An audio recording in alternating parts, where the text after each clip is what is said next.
All right.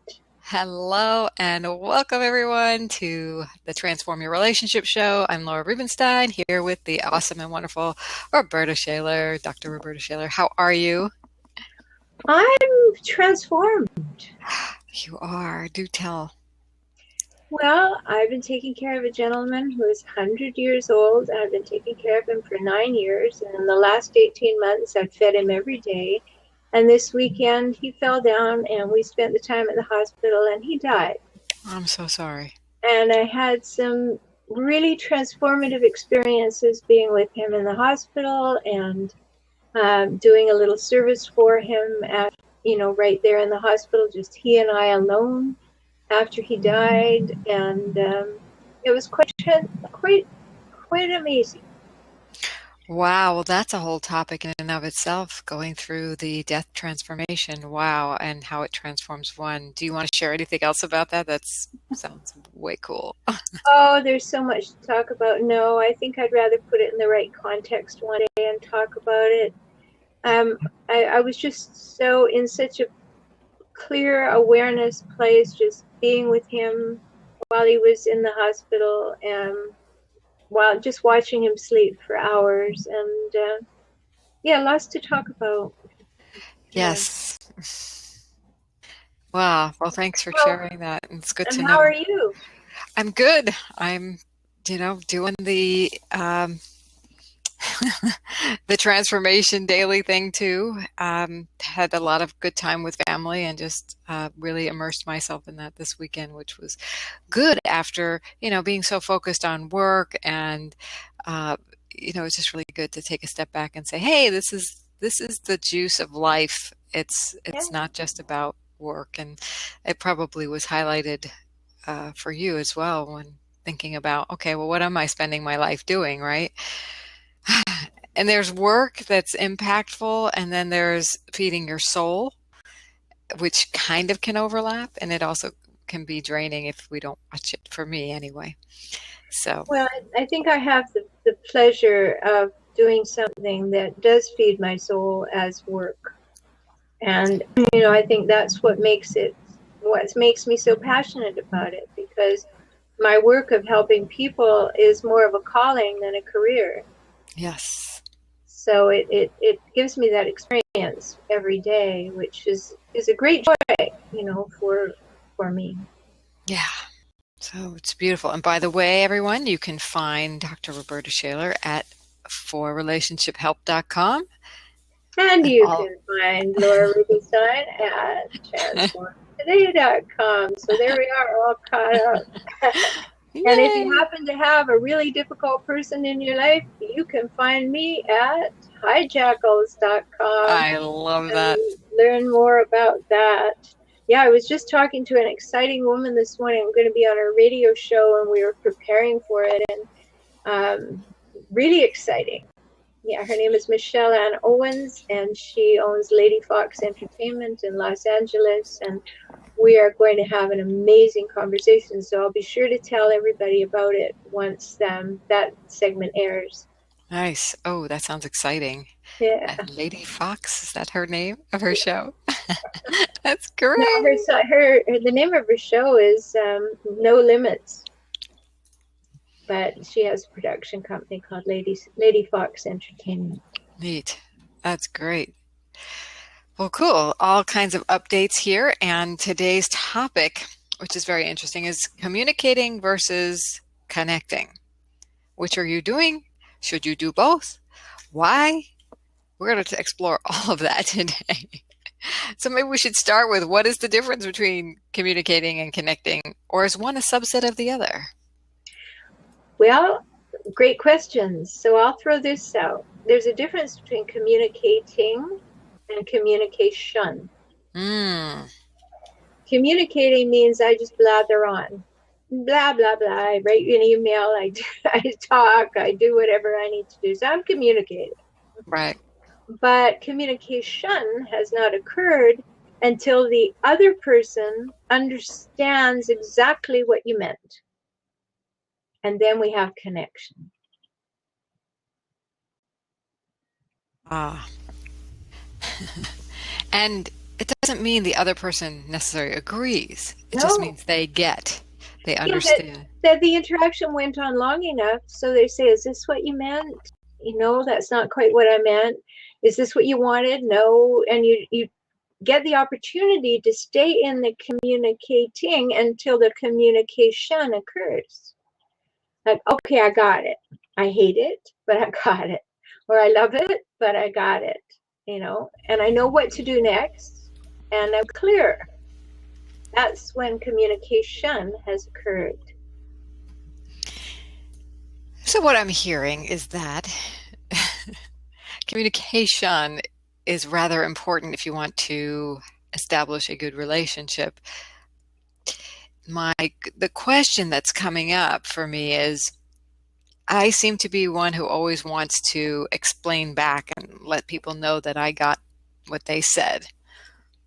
I don't always find that's reciprocated or it's a value held by many. But I love that process of really tuning in with somebody and going, I got it. I got where you are. And then taking it to further the conversation. Yeah, well, let me expand on that for a minute, because I think this is really a key concept. Is especially when we're dealing with difficult topics or something we don't want to talk about or we don't want to hear, we have an internal switch, and the switch is, on one side is, I'm listening to defend myself, and on the other side is, I'm listening to learn about the speaker.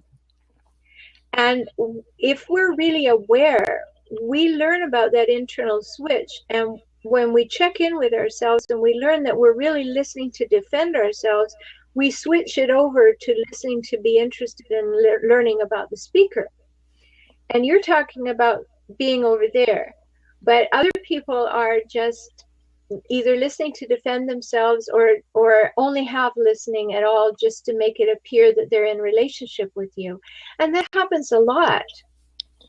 These people are often not comfortable being engaging in something that might ask for change or deeper understanding or making a decision. So they get, with this, it's that agent cartoon where one partner is like this and the other one's watching TV going, so communication is not occurring. There may be a lot of communicating, but until we master communication, we're not really going to have connection. And sometimes we have to give up perception of what we're actually thinking we're hearing from somebody. Like, if we have a held belief about that person, oh, they're just nagging me, you don't want to listen from what are they saying. So there's a whole other layer on this, that we have to take our listening to a different place, give up that, because it's actually giving up a way of being here. If I'm listening that they're a nag, I don't have to listen. So there they go again.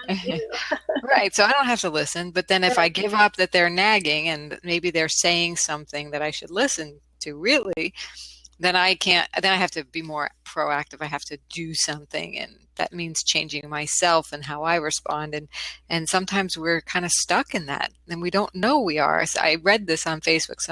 One of my friends on Facebook was saying, I now give up my perceptions of other people in order to be free to be more of who I am. Yeah. And be in the moment and allow that person to be who they are right now. Yes. And you bring up such a great point, Laura, because we have these boxes we put people in. Oh, I know you. Okay, this is you. This is how you behave. And the longer we're in relationship with someone, particularly if we're in a primary spousal relationship with them, we think we know them. So we think we already know what they're going to say. And so we're not listening anymore. And that's what ends the engagement. That's what ends the growth, right? Because now I have something new to say. I learned something. I had a new perception and I want to tell you about it. And you say, oh, you don't think like that. You told me, last year that it was like this. And so now you're not allowing me to grow. And You're not coming along with me and in the excitement and well, where'd you learn that? And, getting interested in the speaker. And then maybe I can learn something too, and we can grow together. But we get into these boxes, and when we're in those boxes, there's no growth. There's no communication. And so we shut people out. We may not shut them down. We let them keep talking, but we're not taking them in anymore. Yeah, and it's work to listen. Listen well, for sure. To listen well, because we do have to give up those. I mean, to listen well, it's like giving up my wanting to defend or look good or not do something wrong or think that somebody's trying to make us look bad. I mean, we have to shed all that to be present to that other person. And one of the best pieces of advice that I got in sales training, so bringing this back to business as well, but it works in all ways, is when you give up thinking about you, when you take your eyes off yourself and put it on the other person, all fear goes away. It now doesn't become about me, it's about them. Right. And there's a freedom in that. There's a beautiful gift you give to yourself and to the other, because you're tracking with them, you're having a relationship, and you don't have to, like there's all this worry that's gone from your life. Yeah, that's absolutely right, because you can be present in the moment. And that's such a gift in a relationship, to actually be present in the moment. It's a gift to the other person. It's a gift to yourself, because I can be brand new. I can be open. I am not fearful. I'm here to hear. I'm here to listen. I'm here to engage. I don't have an agenda. And you want to shift things in your relationship, behave different, and you've not been listening. I mean, really listening, and that person is used to you not listening. If it's somebody you're with over and over again, and you switch to listening, they are almost dumbfounded, right? They're like, it's like the sun came out all of a sudden. It's like, what happened to you? Who are you? Right? They have to shift now. You want to cause change. A lot of people are so into controlling other people. Just listen, stop and just listen. That's right. People will be astounded by your interest, and if you're with a chronically difficult person, they're listening in order to manipulate, exploit, and seduce you in other ways. They're picking up every last thing you have, and so they're listening with another agenda. So it's very important for us to be aware in any communicating opportunity as to whether communication is occurring with true connection, or that we're just in some kind of pattern that is not going to take us anywhere forward. Let's go into that. You bring up a really deep thing here. If someone is listening from the vantage point of I need to win or manipulate, and so that's this person, and you are really now finally listening, and now you get that they're not listening for connecting to understand, they're listening for another purpose. Is a good response to call them on that? Well, you can't, because when you call a hijackal on their stuff, you get like huge denial and resistance. Mm-hmm. Right? So that's not a wise strategy with a hijackal. When I wrote Kaizen for Couples, I wrote a couple of chapters on a technique that I developed about 25 years ago. And it was in response to this whole idea of communicating and communication. I was doing a lot of corporate training at the time, and there was this thing called the I message that we were supposed to teach. This was going to move things way forward. And an I message basically is, I feel this way when you do that. And so no matter how you slice it up, there's going to be blame in there, right? And whether or not the person was just simply trying to give you facts, you still feel blamed because of what you just did. That's the metaphoric mother wagging her finger. Why did you do that? And you're wrong, And I got really troubled by this iMessage thing, and so I started to develop another way of doing it, and that's what I call the personal weather report. And I wrote a lot about that, as I say, 2 chapters in Kaizen for Couples. And I think this is the key, Laura, that to what you just said, is a personal weather report understands that the only person I know about in the moment is me. And if I can say, here's what I'm thinking, here's what I'm feeling, here's what I'm needing, here's what I'm wanting, without ever saying the word you. It's not about the other person. It's a weather report of what's going on within me that I give to myself and I share with somebody else. That's the only gift I have to give. I can't impute motive or that to another person. If I'm wise, I don't know. I have to ask that question.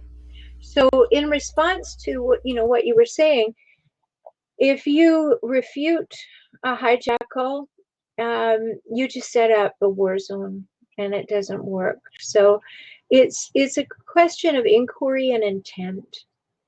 Like, if I want this relationship to move forward, I need to talk about myself and what I think, feel, need, and want, and see how the other person responds to it. If they're disinterested, I can't make them interested. I have to take that in as information. We're always trying to make somebody be who we want them to be, like, listen to me and do all of this. Well, take the clues. If a person doesn't listen to you and they don't want to listen to you, you can't make them listen to you. Become an emotional grown-up and realize, this person is not engaged with me. I can only say, I don't feel like we're engaged. I don't feel heard. I don't feel respected. I don't feel responded to. I just feel at a loss as to what to do next, to say or do. Now that's a weather report. Here's what's going on for me. I don't know what to do.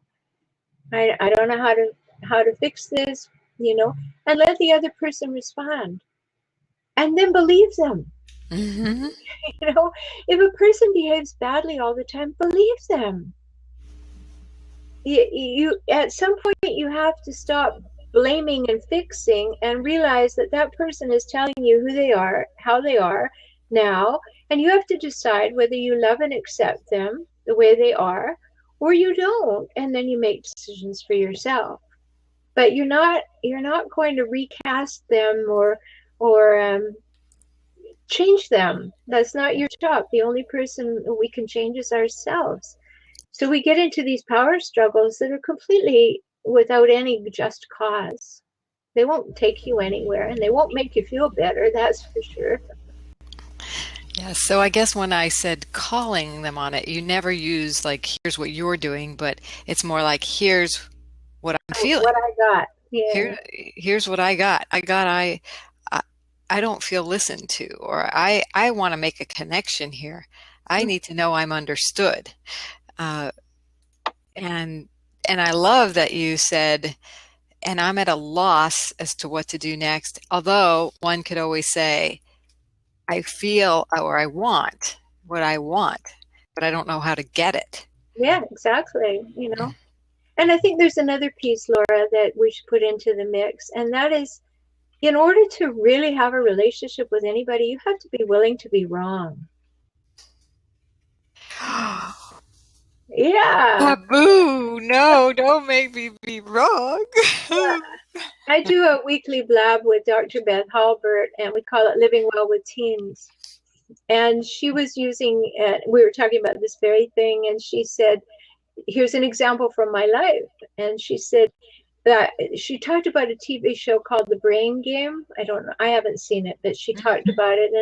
And an item on The Brain Game apparently was that we think we do something, but we don't do something, and that's the way the brain works. So she gave this example that she was out for dinner with friends, and they all ordered dinner, and when dinner came, they brought her salmon, and she said, no, I ordered the chicken. And all her friends said, no, you didn't, you ordered the salmon. So that the way the brain had misfired was she had ordered salmon, but she thought she ordered chicken, and then these 6 friends she was with all told her, no, you ordered the chicken. And then she says, there's an example. You have to be willing to be wrong, because you can't count on your brain, right? Or your memory or your, yeah. Yeah. And so for us to be willing to be wrong, that's quite something, right? Like to say, all right, that's okay for me to be wrong. Like, if I want to engage and communicate with you, I have to be willing to be wrong. Absolutely. And it's not the worst thing in the world. I had a mentor who once said to me, you can be right or you can be in relationship. Exactly. Yeah. Yeah. Would you rather be right or would you rather be loved? You know? Yeah. And I think that one comes fraught with a few difficulties because both things are possible. You can be right and loved, and being right doesn't make you lovable. So, there's a lot of permutations to talk about in there, but there's also the saying, would you rather be right or happy?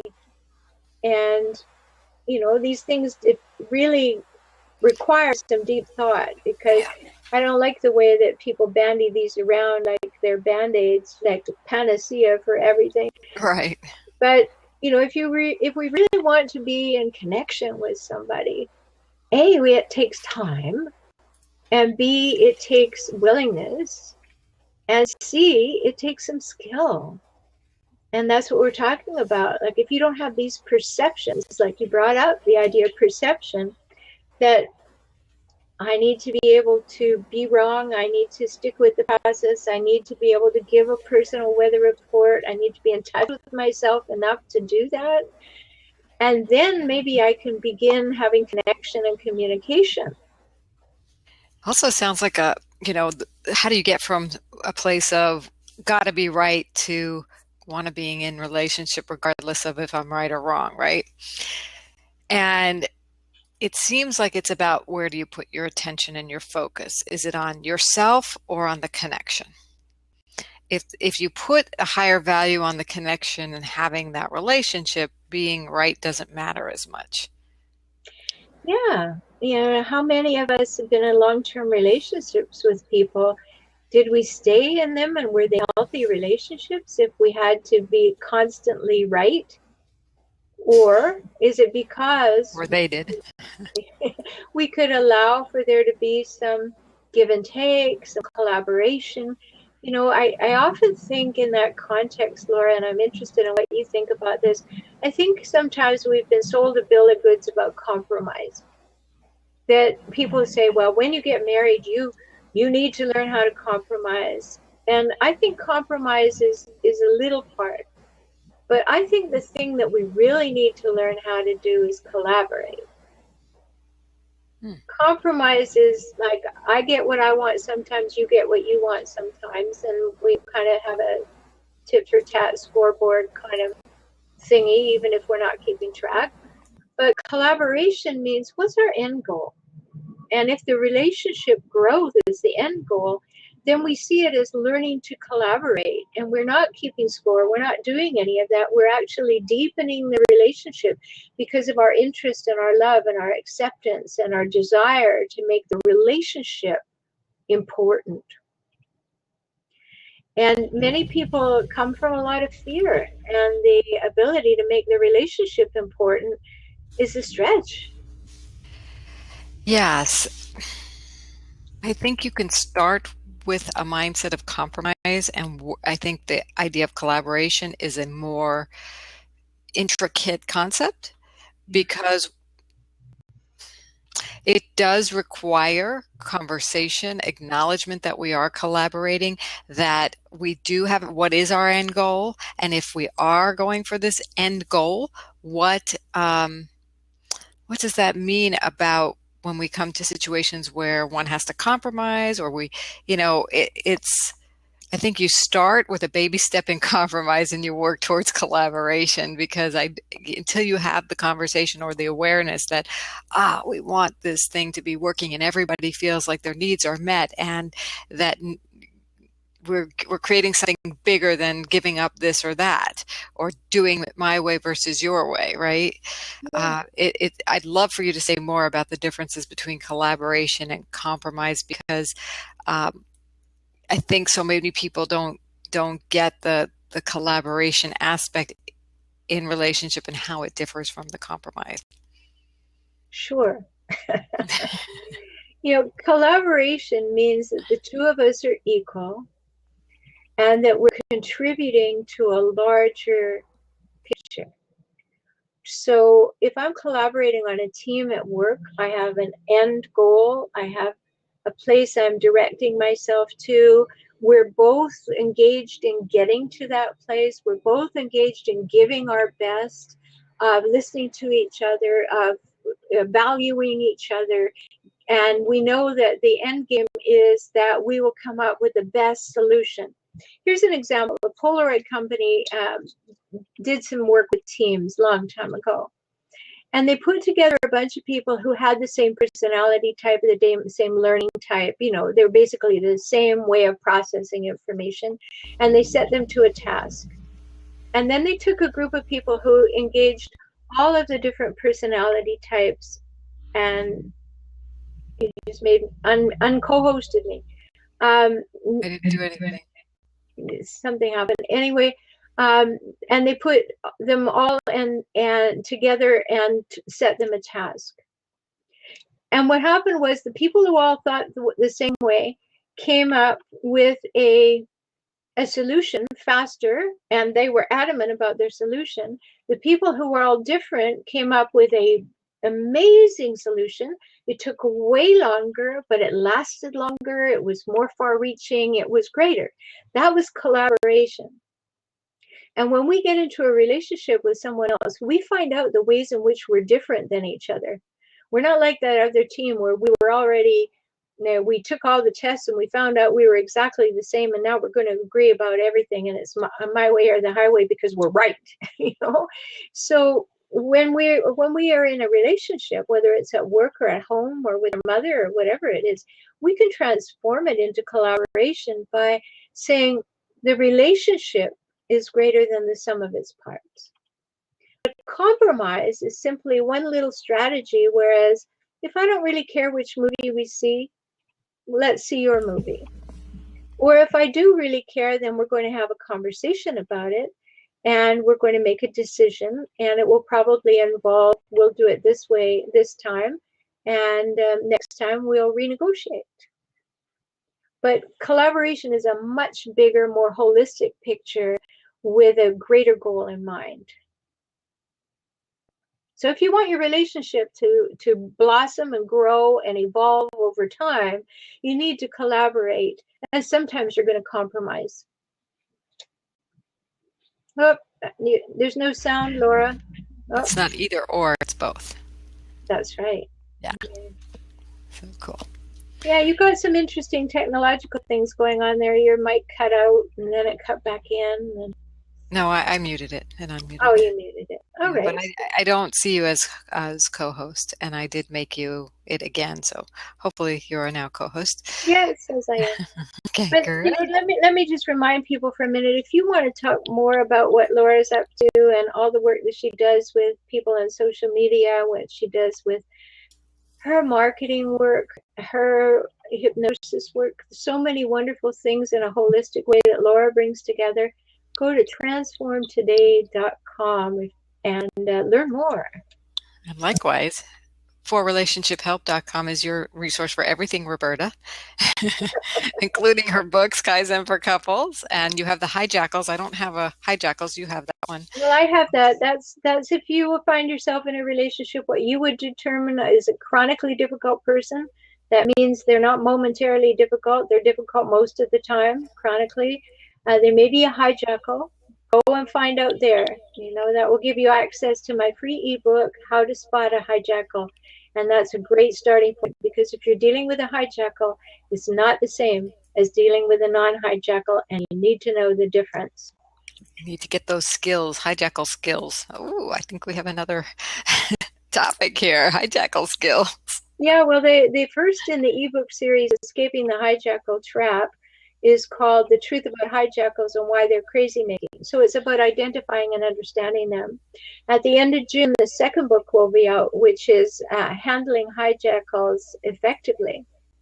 So, the actual strategies for what to do now once you've identified that and lived with it for a while. then you need some solutions and strategies and skills, and that's the next book.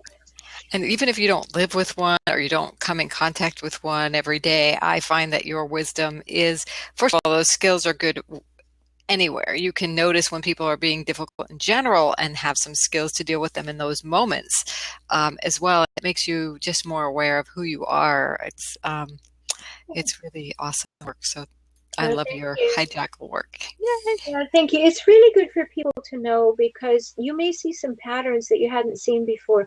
One of the things that happens to us if we were raised with hijackals, all that becomes normal. And so we don't notice it, right? Yeah. In fact, what we've become is what I call hijackal bait, and we don't notice it because this all seems so normal somehow. We're comfortably uncomfortable with this way of being. And so it's an eye-opener for sure. Like being food for a Pac-Man. Yeah, exactly. And that's a not very happy image. But this whole idea of connection, isn't it what we all want, Laura?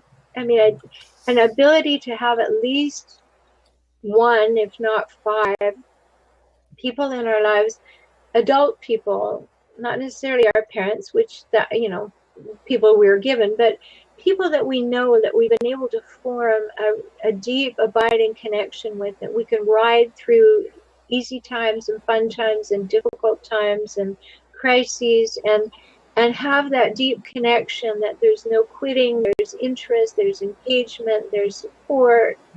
That's what we long for, don't we? And feeling safe in that, yes. Yeah. Absolutely. Someone we can trust. Yeah.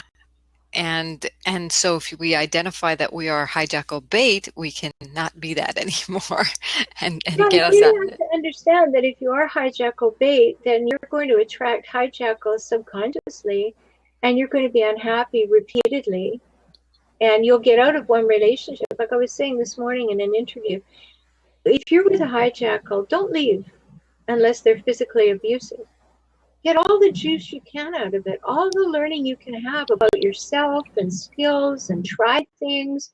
Like when my clients come to me and they say, well, this is awful, and I just found out I'm with a hijackal, should I leave? And I said, no, don't. Let's get all the juice we can. Let's learn how this is all structured. I'll give you some things to try. Make some changes within yourself, grow and become self-reflective, decide new skills, try them all out, set boundaries, maintain boundaries, get all the learning you can out of this relationship. Many times a hijackal, there's kind of a hierarchy of hijackals. Some of them are completely intractable. Others are, they're only hijackals in really scary situations for them, and pricey situations. And there's a lot of play in that. So sometimes when you change, they change. And safety and trust grows and things happen. So don't just be, like I have one colleague who says, if you're with a narcissist, run. Well, I don't believe that, and I don't label people as narcissists anyway, because that's a whole psychological panorama that you've got to understand. So don't go throwing those terms around. If they behave like a hijackal, then there's learning there. And take all the learning that you can before you make a decision about it, because you might love a hijackal, and they may be a low-level hijackal, and you're just reacting to their poor behaviors and their poor choices, and you make different choices, they might. So let's remember that we're all in this together. It's not like cutting off people. We all have things to learn. Yeah. It's great. Well, this has been another phenomenal edition of Transform Your Relationships, talking about communicating versus connecting. We have a great topic next time, 2 weeks from today, about why texting sucks, and sometimes it doesn't. We're getting pretty extreme there, but there's a whole nother level of communication there. And yes, to get more of us, for Rhoberta, go to forrelationshiphelp.com or hijackals.com.